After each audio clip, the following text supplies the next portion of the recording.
Absolute cinema. ఇది గూడా సరిపోదేమో ఈరోజు ఎస్‌సీజీలో డే 1 గురించి చెప్పుకోవాలంటే. ఎంత ఇంటెన్సిఫైడ్‌గా జరిగిందంటే ఈరోజు match, last ball of the day Khawaja wicket తీసి యుద్ధానికి శంఖారావం పూరించాడు బుమ్రా. అప్పుడే అయిపోయిందనుకోకు, ఇప్పుడే మొదలైంది అని జెప్పి మన పవన్ కళ్యాణ్ డైలాగ్ చెప్పినంత గట్టిగా డే ఎండ్ చేశారు ఇండియన్స్. ఇది కదా మనకు కావాల్సింది. Hello guys, welcome to Crick stories. Let's discuss about day 1 at the SCG. ఈ మ్యాచ్ ఆర్ ఈ డే ఒక బ్లాక్ బస్టర్ సినిమా అనే చెప్పాలి. ఎందుకంటే 1976 తర్వాత సిడ్నీ క్రికెట్ గ్రౌండ్లో డే 1 టెస్ట్కి అటెండ్ అయిన క్రౌడ్ రికార్డ్ నెంబర్స్ ఈరోజు. ఆల్మోస్ట్ 47,000 ప్లస్ పీపుల్ అటెండ్ అయ్యారు first day. So that is the record. 1976 తర్వాత ఆ గ్రౌండ్లో డే 1 అటెండ్ అయిన హైయెస్ట్ నెంబర్స్ ఈరోజు అనమాట. సో అందుకని ఖచ్చితంగా ఈ టెస్ట్ డే 1 ఒక బ్లాక్ బస్టర్ సినిమా అనే చెప్పాలి. అట్ ద సేమ్ టైం ఈ రోజు టెస్ట్ జరిగిన విధానం కూడా బ్లాక్ బస్టర్స్ కి సినిమా యొక్క స్క్రీన్ ప్లే అద్భుతంగా నడిచింది. ఈ రోజు బుమ్రా పర్ఫార్మెన్స్ చూస్తే మాత్రం పుష్పాలో అల్లు అర్జున్ చెప్పినట్టు ఇది సార్ నా బ్రాండ్ అన్నట్టు ముగించాడు. ఈవెన్ బ్యాటింగ్ లో కూడా లాస్ట్ ఒక 20-25 రన్స్ క్రూషియల్ రన్స్ చేశాడు. బౌలింగ్ వచ్చి ఓన్లీ 3 ఓవర్స్ ఉన్నప్పటికీ ఆ last ball of the day ఆ కొన్స్టాస్ తో గొడవ తర్వాత ఆ బాల్ ఎలా అయితే ఖవాజా వికెట్ పడిందో ఒక్కసారి ఒక లుక్ ఇస్తాడు కాన్స్టాస్ కి. ఆ లుక్ ఈ రోజు నాకు తెలిసి కాన్స్టాక్ నిద్ర పట్టదేమో అన్నట్లు ఉంటది. ఆ రేంజ్ కసి ఇంటెన్సిటీ కనిపించింది ఇండియన్ టీమ్ లో. ఈవెన్ కేఎల్ రాహుల్ కూడా ఒక ఫైర్ బ్రాండ్ గా కనిపించాడు ఆ వికెట్ పడినప్పుడు సెలబ్రేషన్స్ లో. So every one in the team 11 of India, everybody is terrified and intensified today. So ఖచ్చితంగా రేపు ఒక బ్లాక్ బస్టర్ సినిమా పార్ట్ 2 అయితే లోడ్ అవబోతుందని ఖచ్చితంగా అనుకున్నాం. Almost first test of Perth ఎలా జరిగిందో నియర్లీ అలానే స్టార్ట్ అయింది. India bowled out around 180 plus score.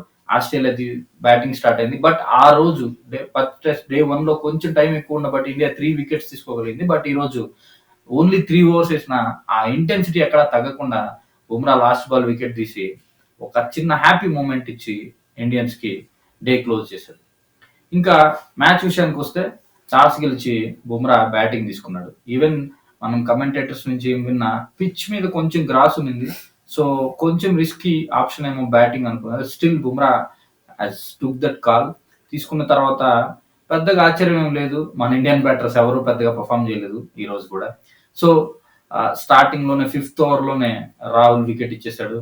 వెంటనే వెరీ తొందరగానే జైస్వాల్ కూడా అవుట్ అయిపోయి పెవిలియన్కి వెళ్ళిపోయారు, ఇద్దరు కూర్చున్నారు. సో ఈ మ్యాచ్ లో ప్లేయింగ్ ఎలెవెన్ లోకి మళ్ళీ ఎంటర్ అయిన రోహిత్ బదులు వచ్చిన గిల్ కొంచెం కంఫర్టబుల్ గానే కనిపించాడు. పెద్దగా ట్రబుల్ అవ్వలేదు ఫస్ట్ నుంచి, చాలా ఈజీగా ఆడుతున్నాడు. సింగిల్స్ స్ట్రైక్ ఈజీగా రొటేట్ చేస్తున్నాడు. సో గిల్ కొంచెం కంఫర్టబుల్ గానే అనిపించాడు క్రీస్ లో. ఇంకా మన కింగ్ కోహ్లీ గురించి వస్తే ఫస్ట్ బాల్ ఒక హార్ట్ అటాక్ ఇచ్చాడు ఆల్మోస్ట్. గోల్డెన్ డక్కా ఈవెన్ కోహ్లీ వచ్చాడా అని చూసుకునే లోపే అంపైర్ థర్డ్ అంపైర్ కి సిగ్నల్ ఇచ్చాడు. సో కొంచెం షాకింగ్ ఉంది. But end of the day decision కొంచెం మనకు ఫేవర్ గా వచ్చింది. ఈవెన్ ద బాల్ క్లియర్ గా గ్రౌండ్ టచ్ అవుతున్నట్లు మనకు అర్థం అవుతుంది ఆ రీప్లేలో. బట్ ఎందుకు ఆస్ట్రేలియన్ కమెంటేటర్స్ ఆస్ట్రేలియన్ వాళ్ళు ఎందుకు అంతగా అది ఏదో రాంగ్ డెసిషన్ ఇచ్చినట్లు మాట్లాడారో నాకైతే అర్థం కాలేదు. టెక్నాలజీ చూపించి స్నికోలో ఏమి లేకపోయినా జైస్వాల్ అవుట్ అని చెప్పి అంతమంది వాదించినప్పుడు ఇక్కడ క్లియర్ గా బాల్ గ్రౌండ్ టచ్ అవుతుంది, దాన్ని ఎంపైర్ నాట్అవుట్ ఇస్తే వాళ్ళకి ఎందుకు అంత రాంగ్ డెసిషన్ అనిపించిందో మరి చూడాలి. బట్ ఎనీవేస్ థర్డ్ ఎంపైర్ తను నాట్అవుట్ గా ఇచ్చాడు. ఆ తర్వాత Kohli out side off stump balls ని టచ్ చేయకుండా చాలా జాగ్రత్తగా డిఫెన్స్ వేసుకుంటూ ఫస్ట్ సెషన్ కంప్లీట్ చేశారు అనుకునే లోపే లాస్ట్ బాల్ కి గిల్ ఒక అనవసరమైన డిఫెన్స్ షాట్ కోసం ప్రయత్నించి లియం కి వికెట్ ఇచ్చేస్తాడు. ఏమో ఈ last ball last over before lunch before tea కొంచెం టెన్షన్ ఏమో. ప్రీవియస్ టెస్ట్ 4th ఇన్నింగ్స్ లో కూడా అలాగే Kohli before the lunch last over లో అలానే అవుట్ అవుతాడు. సో ఈ రోజు కోహ్లీ నాన్ స్ట్రైక్ ఎందుకు వచ్చాడు, ఓకే సేఫ్ అనుకున్న టైంలో గిల్ వికెట్ ఇచ్చేసి వెళ్ళిపోయాడు. ఐ థింక్ ఇదేదో కొంచెం కర్స్ లో ఉన్నట్టుంది ఇండియాకి, చూడాలి. బట్ ఆ విధంగా 50 ప్లస్ స్కోర్ 3 వికెట్స్ తో ఫస్ట్ సెషన్ అయితే కంప్లీట్ అయింది. సెకండ్ సెషన్ లోకి పంత్ అండ్ కోహ్లీ వచ్చారు. సో చాలా బాగా ఆడారు, కొంచెం కంఫర్టబుల్ గానే ఉన్నాడు. కానీ మన కోహ్లీ అన్నకి out side off stump balls తో ఉన్న లవ్ మాత్రం తగ్గట్లేదు. ఏ మాత్రం ఎన్నిసార్లు వికెట్ ఇచ్చినప్పటికీ అదే విధంగా ఏదో ఒక బాల్ నిక్ చేస్తూనే ఉన్నాడు. అదే విధంగా బోలాండ్ వేసిన ఒక అద్భుతమైన బాల్ నిక్ చేయడం, ఈజీగా క్యాచ్ వెబ్స్టర్ మంచి క్యాచ్ పట్టుకున్నాడు. అండ్ దెన్ మన Kohli back to pavilion without scoring 50. Again కొంచెం డిసప్పాయింట్మెంట్. కోహ్లీ ఈ రోజైనా కొంచెం అట్లీస్ట్ 50 రన్స్ కొడతాడని ఎక్స్పెక్ట్ చేసాం. So again disappointed little bit. అయిన తర్వాత ఇంక జడేజా, పంత్ కొంచెం బెటర్గానే డిఫెండ్ చేశారు సెకండ్ సెషన్. బాగానే ఆడారు లాస్ట్ వరకు. సెషన్ కంప్లీట్ అయింది. ఈవెన్ తక్కువ రన్స్ 25 ఓవర్స్లో 50 రన్స్ కొట్టారు. First session around 57 runs. But second session కొంచెం వికెట్స్ కంట్రోల్ అయింది. ఓన్లీ కోహ్లీ అవుట్ అయ్యాడు. వన్స్ థర్డ్ సెషన్ స్టార్ట్ అయ్యాక కొంచెం అటాకింగ్ అనిపించింది పంత్ నుంచి. జైస్వాల్ కొంచెం జడేజా కొంచెం కూల్ గానే ఉన్నాడు. పంత్ మాత్రం కొంచెం అటాకింగ్ గా 2 బౌండరీస్ కొట్టాడు, ఒక 6. బాగుంది, స్కోర్ కొంచెం రైజ్ అవుతుంది అనుకునే టైంలో ఒక షార్ట్ పిచ్ బాల్ కి ట్రాప్ లో పడిపోయాడు మన పంత్. అగైన్ పాపం అప్పటికే చాలా హిట్టింగ్స్ తీసుకున్నాడు పంత్. చేతి మీద, రిబ్స్ దగ్గర, గాడ్, సో అన్ని చోట్ల తగిలింది పాపం. పంత్ ఈరోజు చాలా పేషెన్స్ అండ్ చాలా హార్డ్ గా ఎదురొచ్చాడు బాల్ కి. బట్ స్టిల్ మంచి స్కోర్ కొట్టలేకపోయాడు. But anyways is the highest score in the entire team. 40 runs కొట్టాడు, almost 90 plus balls I think. So he played well. At least ఆ స్కోర్ రీచ్ అవడానికి ఆ పిచ్ మీద అంత కష్టంగా అనిపించింది. But he played really well. పంత్ని ఖచ్చితంగా అప్రిషియేట్ చేయాలి. బట్ ఓకే, బికాస్ రిమైనింగ్ అందర్ ప్లేయర్స్ తో పోల్చుకుంటే పంతే కొంచెం బెటర్ గా అనిపించాడు. Because he didn't gone for any different shots or at least కొంచెం రిస్కీ షాట్స్ ఆడకుండా మంచిగా డిఫెన్స్ చేస్తూనే ముందుకెళ్ళాడు. వన్స్ పంత్ అవుట్ అయిన తర్వాత ఇంకా వరుసగా క్యూ స్టార్ట్ అయింది. పంత్ అవుట్ అయ్యాడు, వెంటనే నితీష్ రెడ్డి వచ్చాడు. Nitish Reddy golden duck. ఆ తర్వాత వాషింగ్టన్ సుందర్ వచ్చాడు. సుందర్ కొంచెం డిఫెన్స్ చేసే లోపు జడేజా ఎల్బిడబ్ల్యూ దొరికిపోయాడు. జడేజా వెళ్ళిపోయాడు. ఇంక తర్వాత ఆటోమేటిక్గా మన టైల్ అండర్ స్టార్ట్ అయ్యారు. Prasidh Krishna, Bumrah and Siraj.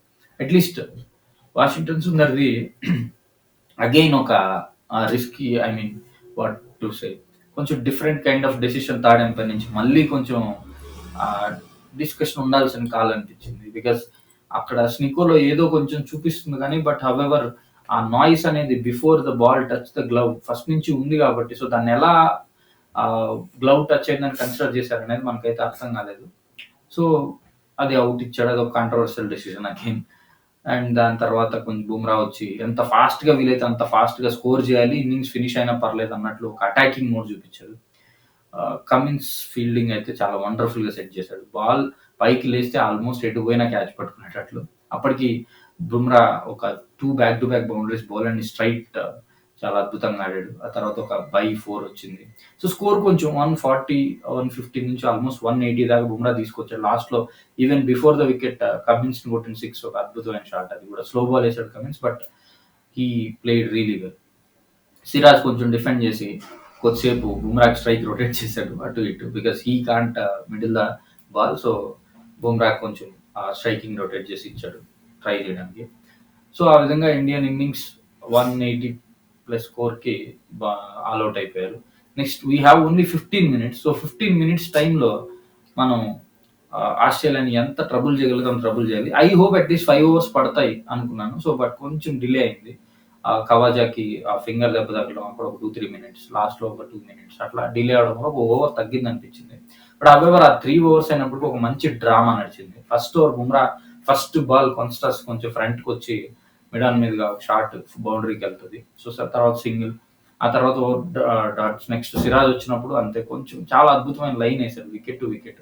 Even Bumrah last over కూడా కొంచెం అటు ఇటుగా నడుస్తుంది. బుమ్రా వాంట్ టు ఇంకో ఓవర్ రావాలి అనే విధంగా కొంచెం ఫాస్ట్ గా ఓవర్ కంప్లీట్ చేయడానికి ట్రై చేస్తున్నాడు.